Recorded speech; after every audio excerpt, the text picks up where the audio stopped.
ID, the Future, a podcast about evolution and intelligent design. Welcome to ID the Future. I'm your host, Andrew McDiarmid. Today, I'm pleased to welcome to the podcast Dr. John West to discuss British writer C.S. Lewis's prophetic legacy for today regarding science.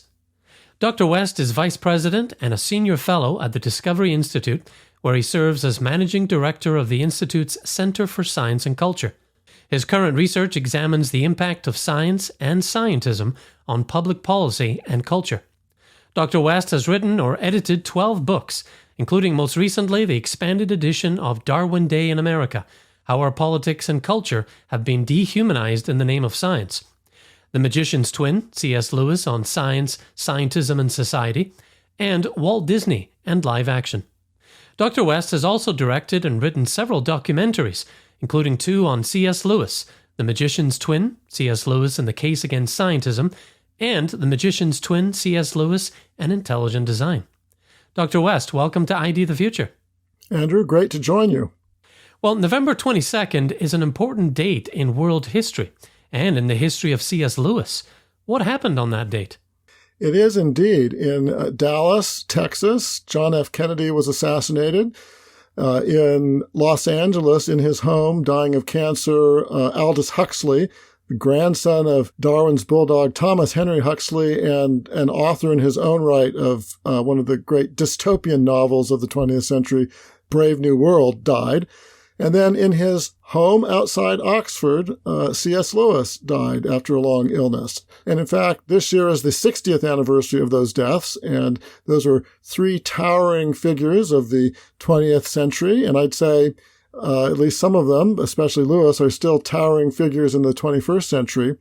And other people have noted sort of that they all died on the same day. And so philosopher Peter Kreeft of Boston College actually wrote a book several years ago, a dialogue called Between Heaven and Hell, which sort of acts as its supposition that of Kennedy and Lewis and Huxley meeting beyond the grave, sort of before going to where they're going to go, to have this Socratic dialogue about the great issues.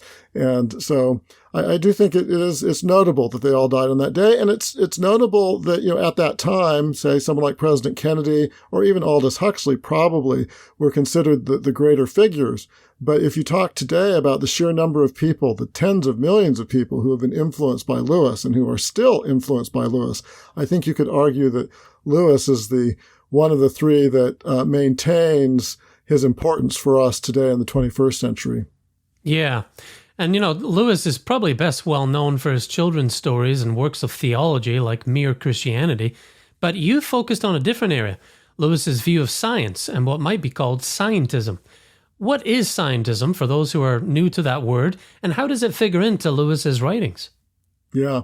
Scientism basically is the idea that modern science, particularly modern physical science, things like chemistry, physics, I mean, some would argue whether physics is still just about physical things because the new physics, but, physics, chemistry, biology, that is really the only way that we know truth. And that science is the only aspect of truth. And that really means everything else, religion, morality, you name it, aesthetics, literature, philosophy, doesn't get you access to truth. It's sort of like a fairy story or subjective. And so really all truth comes from science.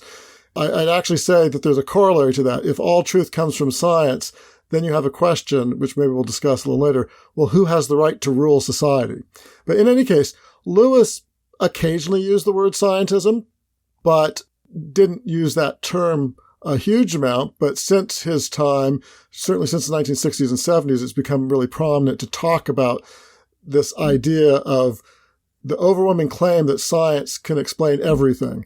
And that point, whether Lewis called it scientism or not on occasion, that point was something that Lewis wrote a lot about. And I think people don't really quite realize how much Lewis wrote about science and the abuse of science, what we'd call scientism. I think you need to set the stage as to why he would even be concerned about that. Lewis was born, I think, in 1898. The 19th century was really huge for the rise of claims made in the name of science. You had Darwin, you had Freud. By the time Lewis came around, you had Friedrich Nietzsche, who was sort of in the light of this sort of scientific ways of thinking and trying to salvage meaning in the light of that. And so a lot of people who Lewis was growing up with were people like H.G. Wells, who told this story that the universe was this blind, cold, and uncaring place that started with sort of just matter in motion, blind motion, with no ultimate purpose, and then someday we'd basically self-destruct. And that it was kind of a bleak vision, but it was a powerful imaginative vision that actually Lewis was caught up with. And then you had the rise of what I would call the scientific totalitarians, both in Russia, in Marxist Russia, Soviet Union, and of course Hitler. And the rise of totalitarianism, the modern totalitarians really claim to be governing in the name of science and rationality. And so Lewis was growing up in that and coming of age in that. And so it's quite appropriate that that would be a subject of interest. I would also say that after he was in World War I, while he was still not a Christian, he began to see that these scientific claims that science explained everything wasn't true, and it certainly wasn't satisfying. And so he started to search on this even before he was a Christian. And many people don't know about this book, which is why I usually talk about it. It fell into the public domain in this year for the first time. He wrote a long narrative poem called Dimer. And have you ever read Dimer? I haven't, no. So many people who know about Lewis do know about his later book like Pilgrim's Regress, where he sort of plays on John Bunyan's Pilgrim's Progress, but this pilgrim goes through all the modern philosophic maladies, including scientific reductionism, materialism, totalitarianism, you name it, in sort of fictional form as this pilgrim going through these various lands. That was written after Lewis became a Christian. Dimer is pretty much the same story of a mixed up young guy who is seeking for freedom and meaning, who escapes a totalitarian, scientifically planned society where everything is run by eugenics, where sex and mating is decreed by the experts, where everyone is up to date in their vaccinations and everything else. So it's the scientific state that is just stultifying, and he escapes from it and then goes on this journey. Now, I think people really should read this book because virtually everything that Lewis wrote later, I would argue, is already there. Things from his Chronicles of Narnia, you will find them in Dimer. For example, some people think that the term Shadowlands, well, Lewis used that for the first time in the last battle in the Chronicles of Narnia. No, he didn't. He used it in 1926 in Dimer. The end of Prince Caspian, where for those people who've read the Narnian Chronicles, where there's this child stuck in school and with a really sort of nasty teacher, and then Aslan comes along, and then the child sort of leads everyone out to this glorious sense of freedom and purpose in nature. Well, that's how Dimer begins. There's no Aslan figure in Dimer, and where it ends up is anti-materialist, but there isn't really a personal God at the end of Dimer. So Lewis wrote Dimer in the phase where he had abandoned scientific materialism and had embraced a sort of impersonal idealism. And so it's interesting on his intellectual journey, but it's also interesting because you find some of his critiques of scientism way back there in 1926, shortly after World War I. And then you find it in the Pilgrim's Regress, you find it in his Space Trilogy, which I'm sure we'll talk about, continuing right up to his death in 1963, where his last book, his final book that he authored, was called The Discarded Image. And technically it's about the medieval worldview.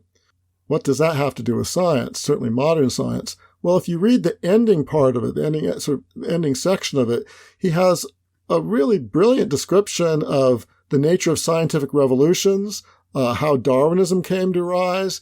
And one of the most insightful things I think you'll ever read about science, and the blinders of how your wrong view of science can give you a wrong view of everything else, that he says that nature answers the questions we ask her. And I think that's really profound. So if you have a materialistic understanding of science, it's not so much that you're going to get fake or untrue answers, but you're going to get very partial answers.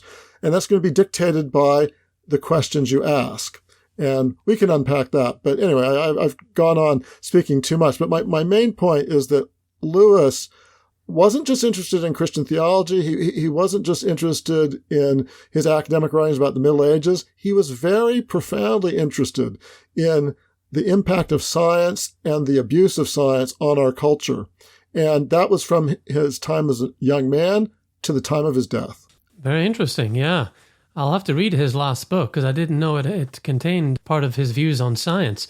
Well, I'd like to focus briefly on an article he wrote for the Observer newspaper in 1958, responding to questions posed by the newspaper. Is man progressing today? Is progress even possible? And in his response, titled Willing Slaves of the Welfare State, Lewis pushes back on progress as this inevitable, always positive force. He's more concerned, he says, with how we live than how long we live. He's concerned with two things in this essay. First, the application and advancement of science, and second, the changing relations between governments and subjects as governments become more technocratic and beholden to the scientific experts. Can you unpack what he's trying to communicate in this article? I'd love to. In fact, I first want to say that if people want to know about Lewis's thoughts on the abuse of science, especially through political power, this is the essay they need to read. He wrote about its ideas in various forms, but if you want it crystallized, this essay, Willing Slaves of the Welfare State, I think everyone today in the world, certainly in the Western world, needs to read it. It's short, it's profound. So what it deals with is what in this article he calls technocracy, but in another letter, I actually think it was a letter to someone from Chicago, he called it Scientocracy, and I actually like that term a little bit better. Just I think it's a more evocative.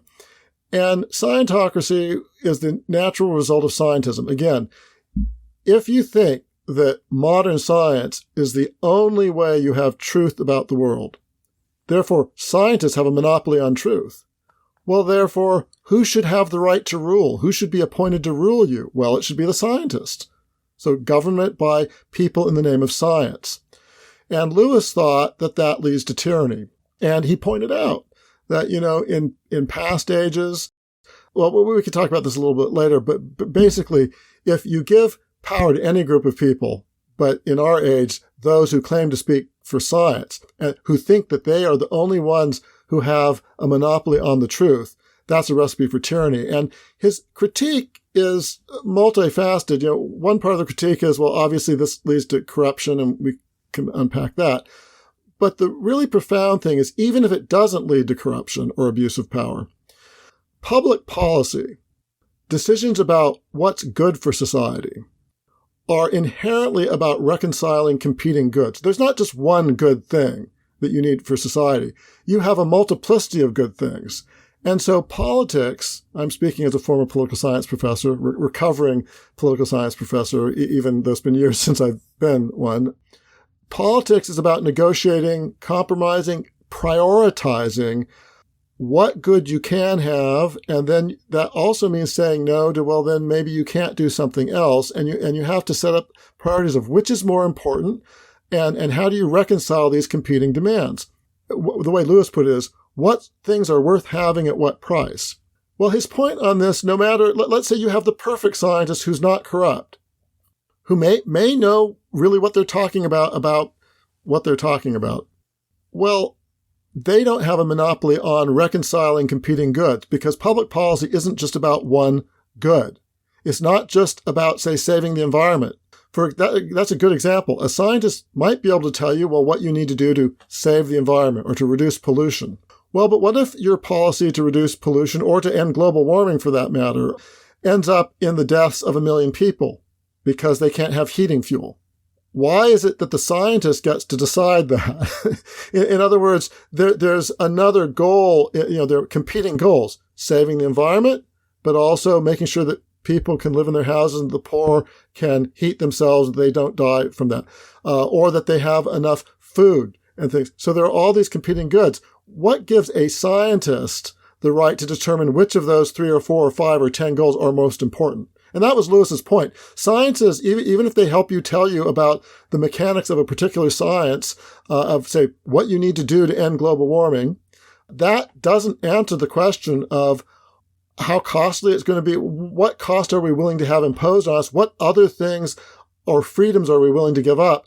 And his point was everyone should have a place at the table for that. And a scientist has no right to, when they say government in the name of science, it's really government by some people in the name of science who are exerting their claims that because they're experts, you can't question them. And he just thought that was nonsense. And in the last few years, we've had a great example that stands out that maybe we can mention here. In his article, Lewis said that material human needs like hunger, sickness, and the dread of war are great for technocracies. They give an ideal opportunity for enslavement. And we saw this play out a little bit in the COVID pandemic, when governments, including our own, exercised emergency powers to monopolize the communication of truth, enforce draconian restrictions, erode our privacy, enrich corporate interests, and more. So, in what ways did you see a wrong view of science making things worse during and after COVID? I think our government officials and scientists should have all read Willing Slaves of the Welfare State. It was a really frighteningly clear example of precisely what Lewis was talking about. So let's take the COVID pandemic, which I think was horrific.